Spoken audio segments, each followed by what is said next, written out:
अस्सलामु अलैकुम वरहमतुल्लाहि वबरकातुहु। बिस्मिल्लाहिर रहमानिर रहीम। इन्नल हम्दलिल्लाह नहमदुहु व नस्तईनुहु व नस्तगफिरुहु व नऊज़ु बिल्लाहि मिन शुरूरि अनफुसिना व मिन सय्यिआति अमालिना may yahdihillahu फला मुदिल्ल लहु व may युद्लिल फला हादिय लहु व अशहदु अन ला इलाहा इल्लल्लाहु वहदहु ला शरीका लहु व अशहदु अन्ना मुहम्मदन अब्दुहु व रसूलुहु सल्लल्लाहु ताला अलैहि व अला आलिहि व अस्हाबिहि व सल्लम तस्लीमन कसीरा। अम्मा बाद फ़इन्ना खैरल हदी किताबुल्लाह व खैरल हदी हदी मुहम्मदिन सल्लल्लाहु अलैहि वसल्लम व शर्रल उमूरि मुहदसातुहा व कुल्लु मुहदसातिन बिदअ व कुल्लु बिदअतिन दालाला व कुल्लु दालालातिन फिन्नार। সকলো প্ৰশংসা মহান আল্লাহৰ বাবে।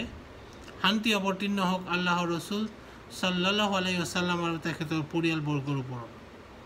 আখিৰাতৰ বাবে এবাৰ চিন্তা কৰোঁ আহক। এইলানি আলোচনাৰ আজিৰ বিষয়বস্তু জহন্নামলৈ যোৱাৰ কাৰণ। মহান আল্লাহে পৃথিৱীখন এনেদৰে সৃষ্টি কৰিছে যাতে মানুহক পৰীক্ষা কৰিব পাৰে, অৰ্থাৎ পৃথিৱী হ'ল মানুহৰ বাবে এক পৰীক্ষা ক্ষেত্ৰ। এই পৰীক্ষাৰ ওপৰতে নিৰ্ভৰ কৰে মানুহে আখিৰাতত জান্নাত লাভ কৰিব নে জহন্নাম লাভ কৰিব। মানুহৰ কল্যাণৰ বাবে আখিৰাতত সফল হৈ জান্নাত লাভ কৰিবৰ বাবে মহান আল্লাহে ৰসুল সাল্লাল্লাহু আলাইহি ওয়াসাল্লামৰ জৰিয়তে আমাক দিছে কুৰাণ মজিদ আৰু সহি হাদিছ। আমি কেনেদৰে জীৱন নিৰ্বাহ কৰিলে আখিৰাতত সফল হ'ব পাৰিম সেই বিষয়ে কুৰাণুল কৰিম আৰু সহি হাদিছত উল্লেখ আছে।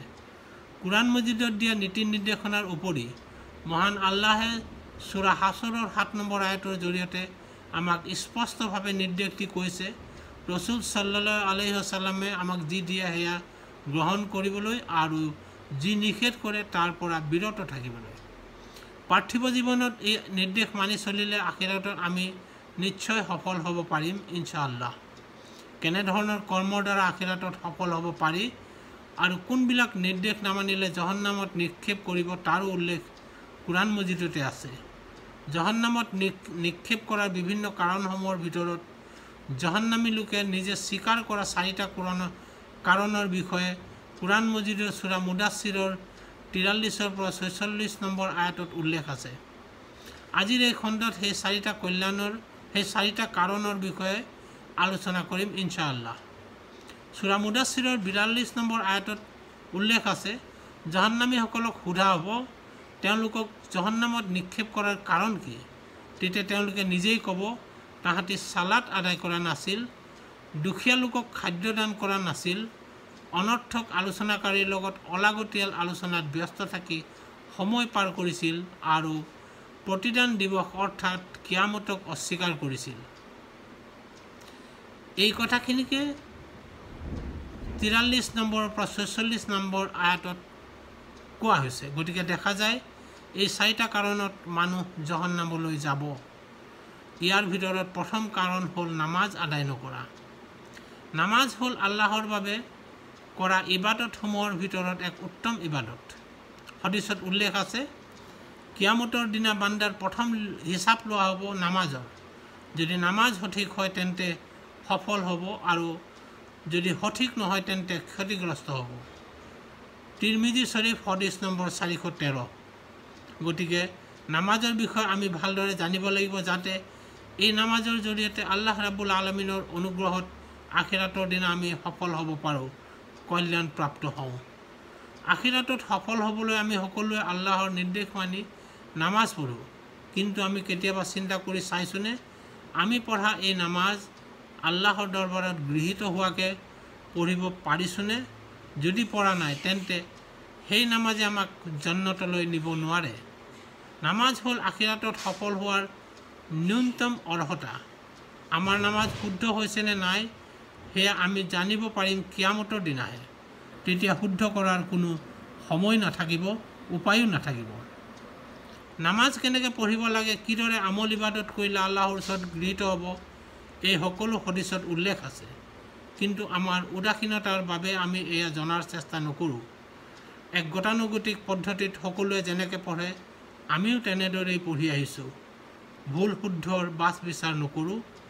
ইছলামৰ নজনা কোনো বিষয় জানিবৰ বাবে মহল্লাৰ আলিমৰ ওচৰলৈ যাওঁ, তেওঁক সোধোঁ, কিন্তু কোনোৱে তেওঁৰ পৰা দলিল নিবিচাৰে আৰু তেওঁ নিজে কাকো দলিলৰ ৰেফাৰেঞ্চ নিদিয়ে, মাথো কৈ থয় হদিছত উল্লেখ আছে বা মাছালা এয়াই। এনেদৰে কোৱাটো শুদ্ধ নহয়। দলিলৰ উদ্ধৃতি স্পষ্টভাৱে কোৱা প্ৰয়োজন লাগে, দুদিন পলমেই হওক। যেহেতু সূৰা মুদাচ্ছিৰৰ 43 নম্বৰ আয়াতৰ পৰা নিশ্চিত হ'ব পাৰি যে নামাজ নপঢ়া লোকক জাহান্নামত নিক্ষেপ কৰা হ'ব, সেয়ে সময় থাকোঁতে আমি নামাজৰ শুদ্ধতাৰ বিষয়ে জনা দৰকাৰ, যাতে আমাৰ নামাজ আল্লাহৰ দৰবাৰত গৃহীত হয় আৰু আমি আখিৰাতত সফল হ'ব পাৰোঁ। অৱশ্যে আমাৰ নামাজ আমল ইবাদত গৃহীত হোৱাৰ চৰ্ত হ'ল সেয়া একমাত্ৰ আল্লাহৰ বাবে হ'ব লাগিব আৰু ৰচুল সাল্লাল্লাহু আলাইহি ওয়াসাল্লামৰ পদ্ধতিত হ'ব লাগিব।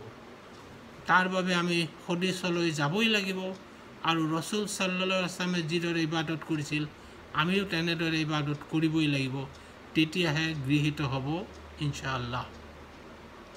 উক্ত সূৰাৰ 44 নম্বৰ আয়াতত কৈছে, জাহান্নামত নিক্ষেপ কৰাৰ দ্বিতীয় কাৰণ হ'ল তেওঁলোকে দুখীয়া লোকক খাদ্য দান কৰা নাছিল। মহান আল্লাহে সূৰা ইনছানৰ 8 নম্বৰ আয়াতত কৈছে, আল্লাহে ভাল পাবৰ বাবে তেওঁলোকে অভাৱগ্ৰস্ত এতিম আৰু বন্দী লোকক খাদ্য দান কৰে। এই আয়াতৰ জৰিয়তে কোৱা হৈছে যে জান্নাতবাসী লোকৰ এক অন্যতম বৈশিষ্ট্য হ'ল তেওঁলোকে অভাৱী, অনাথ, এতিম, শিশু আৰু বন্দী লোকক খাদ্য দান কৰে, তেওঁ মুছলিমেই হওক বা অমুছলিমেই হওক। অনাথ কোৱা হয় সেইসকলক যিসকলৰ নাবালক অৱস্থাত পিতাকৰ মৃত্যু হয়। আমাৰ চাৰিওফালে বহু অনাথ শিশু দেখা যায়। এওঁলোক পিতৃ স্নেহৰ পৰা বঞ্চিত হৈ সমাজৰ লাঞ্ছনা বঞ্চনাৰে ডাঙৰ দীঘল হ'ব লগা হৈছে। বহু স্বামীহাৰা নাৰীয়েও এতিম সন্তানক বুকুত লৈ অমানৱিক পৰিস্থিতিত জীয়াই থকা দেখা যায়। তেওঁলোকৰ প্ৰয়োজন খাদ্য, বস্ত্ৰ আৰু বাসস্থান, শিক্ষা, চিকিৎসা ইত্যাদিৰ। এনে অনাথ শিশুৰ দায়িত্ব লোৱাটো অনেক মৰ্যাদাপূৰ্ণ আৰু সৱাবৰ কাম। এই সন্দৰ্ভত কোৰাণ আৰু হদিছত উল্লেখ আছে। আখিৰাতত এতিম পালনকাৰীৰ মৰ্যাদা অপৰিসীম। ৰচুল সাল্লাল্লাহু আলাইহি ওয়াসাল্লামে কৈছে, অনাথ শিশুক ডাঙৰ দীঘল কৰা লোক ৰচুল সাল্লাল্লাহু আলাইহি ওয়াসাল্লামৰ সৈতে জান্নাতত একেলগে থাকিব, আৰু এই বুলি কৈ তেখেতে তৰ্জনী আঙুলি আৰু মধ্যমা আঙুলি দুটা মাজত সামান্য ফাঁক ৰাখি একেলগে কৰি দেখুৱাইছিল। হদিছ সহিহ বুখাৰী। গতিকে যি ব্যক্তিয়ে জান্নাতত ৰচুল সাল্লাল্লাহু আলাইহি ওয়াসাল্লামৰ লগত একেলগে থাকিব বিচাৰে, তেওঁ যেন এতিম শিশুৰ দেখা শুনা কৰে আৰু প্ৰতিপালনৰ যত্ন লয়। আনহাতে মিস্কিন সেইসকলক কোৱা হয় যিসকলৰ উপাৰ্জন নিজ পৰিয়াল পোহপাল যাবৰ বাবে যথেষ্ট নহয়, অভাৱ, অনাটন, আৰ্থিক সংকট আদিত ডুবি থাকি পৰিয়াল পোহপাল দিয়ে।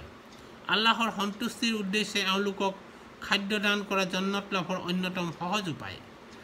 আব্দুল্লাহ ইবনে সালাম ৰাদিয়াল্লাহু আনহু দ্বাৰা বৰ্ণিত তেওঁ ৰচুল সাল্লাল্লাহু আলাইহি ওয়াসাল্লামক কোৱা শুনিছে, যি ব্যক্তিয়ে সালাম বিনিময় কৰে, ভোকাতুৰক খাদ্য খুৱায়, তেজ সম্পৰ্কীয় আত্মীয়ৰ বন্ধন অটুট ৰাখে আৰু ৰাতি মানুহ টোপনিত থকা অৱস্থাত তাহাজ্জুদৰ নামাজ আদায় কৰে, তেওঁ নিৰাপদে জান্নাতত প্ৰৱেশ কৰিব।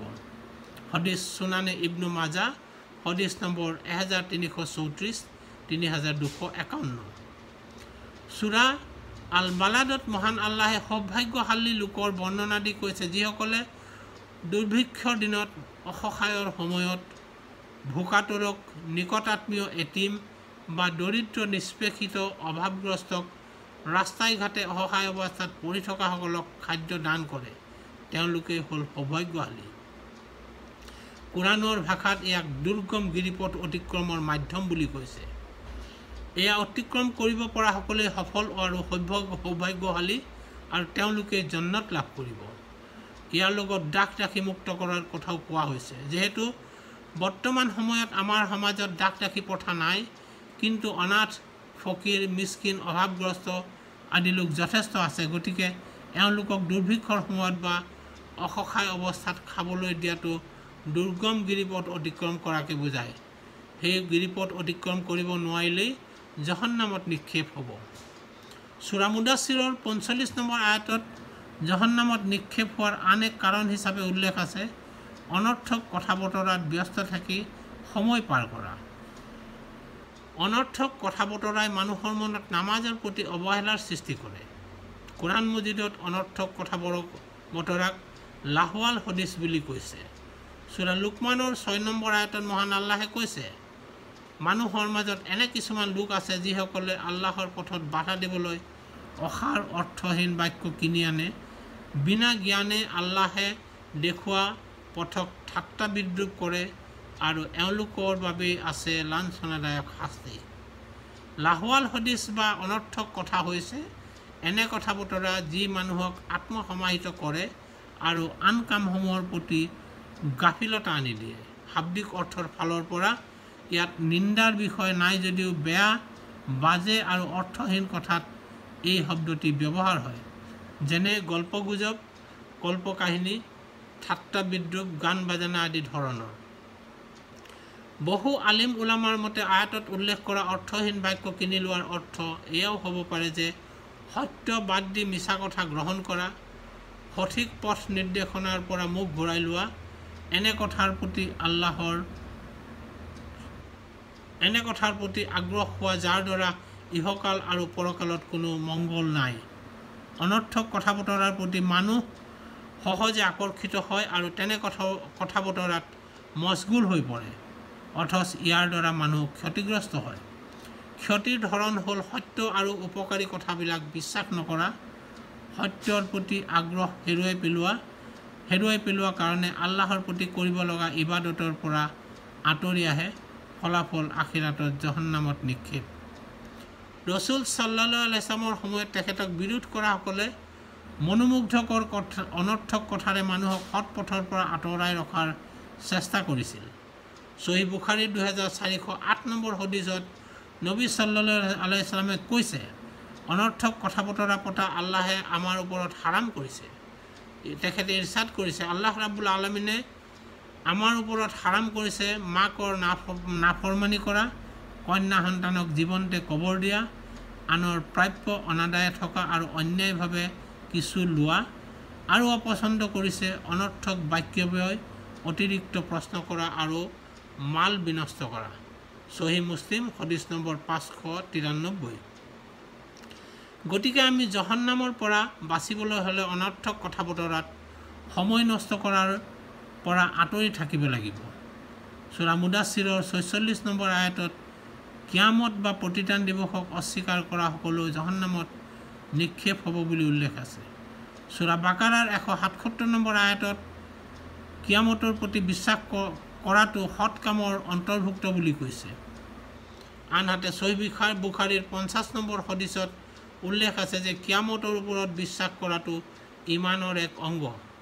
সূৰা নিছাৰ 136 নম্বৰ আয়াতত আল্লাহে কৈছে, আল্লাহ তেওঁৰ ফিৰিস্তাসকল, কিতাপসমূহ, ৰচুলসকলৰ লগতে কিয়ামত দিৱসৰ প্ৰতি অস্বীকাৰ কৰা বা কুফৰি কৰাসকল ভ্ৰষ্টতাত আঁতৰি গ'ল। গতিকে দেখা যায় কিয়ামত বা প্ৰতিদান দিৱসক অস্বীকাৰ কৰিলে মানুহৰ ইমান নাথাকিব আৰু ইমানহীন বা বেঈমান লোক জাহান্নামত পতিত হ'ব। আল্লাহ ৰাব্বুল আলামিনে সূৰা মাউনৰ 1 নম্বৰ আয়াতত কৈছে, তুমি সেইজনক দেখিছানে যিজনে পৰকালৰ পুৰস্কাৰ আৰু শাস্তিক অবিশ্বাস কৰে। উক্ত প্ৰশ্নৰ উত্তৰ দি একে সূৰাৰ 2 আৰু 3 নম্বৰ আয়াতত কৈছে, তেওঁ সেইজনেই যিজনে অনাথক ৰুঢ়ভাৱে খেদি পঠিয়ায় আৰু দুখীয়া নিচলাক অন্নদান কৰিবলৈ উৎসাহ নিদিয়ে। অৰ্থাৎ অনাথক গালি গালাজ কৰি খেদি পঠিওৱা আৰু দুখীয়া নিচলাক অন্নদান নকৰাজনেই পৰকালৰ পুৰস্কাৰ তথা শাস্তিক অবিশ্বাস কৰা লোক বা পৰকালক অস্বীকাৰ কৰা লোক। পৰকালক অস্বীকাৰ কৰা লোকে জান্নাত জাহান্নাম বিশ্বাস নকৰে আৰু তেতিয়াই তেওঁলোকে অনাথসকলক গালি গালাজ কৰি খেদি পঠায়, দুখীয়া নিচলাক খাদ্য দান নকৰে। আমাৰ লক্ষ্য হ'ব লাগিব আখিৰাতত সফল হোৱা, আৰু তাৰ বাবে আমি ইছলামৰ বাধ্যতামূলক কামসমূহৰ লগতে নামাজ কায়েম কৰিব লাগিব, দুখীয়া নিষ্কিন লোকক খাদ্য দিব লাগিব, অনৰ্থক কথা বতৰাত ব্যস্ত নাথাকি নিজকে সৎ কামত ব্যস্ত ৰাখিব লাগিব, আৰু এই সকলোবোৰৰ ওপৰত আমাৰ ইমান বা বিশ্বাস দৃঢ় কৰি ৰাখিব লাগিব, ঠিকে ৰাখিব লাগিব। আমি বিশ্বাস ৰাখিব লাগিব এক আল্লাহৰ ওপৰত, তেখেতৰ ফিৰিস্তাসকল, কিতাপসমূহ, ৰচুলসকল, কিয়ামত দিৱস, জান্নাত জাহান্নাম আৰু ভাগ্যৰ ওপৰত। এই বিশ্বাসসহ আল্লাহৰ নীতি নিৰ্দেশনা মানি সৎ পথত জীৱন নিৰ্বাহ কৰিলে আমি আখিৰাতত সফল হ'ব পাৰিম ইনশাআল্লাহ। অন্যথা জাহান্নামত নিক্ষেপ হ'ব লাগিব। মহান আল্লাহে আমাক জাহান্নামত নিক্ষেপ হোৱাৰ পৰা ৰক্ষা কৰক। আমিন। আখিৰু দাৱানা আলহামদুলিল্লাহি ৰাব্বিল আলামিন।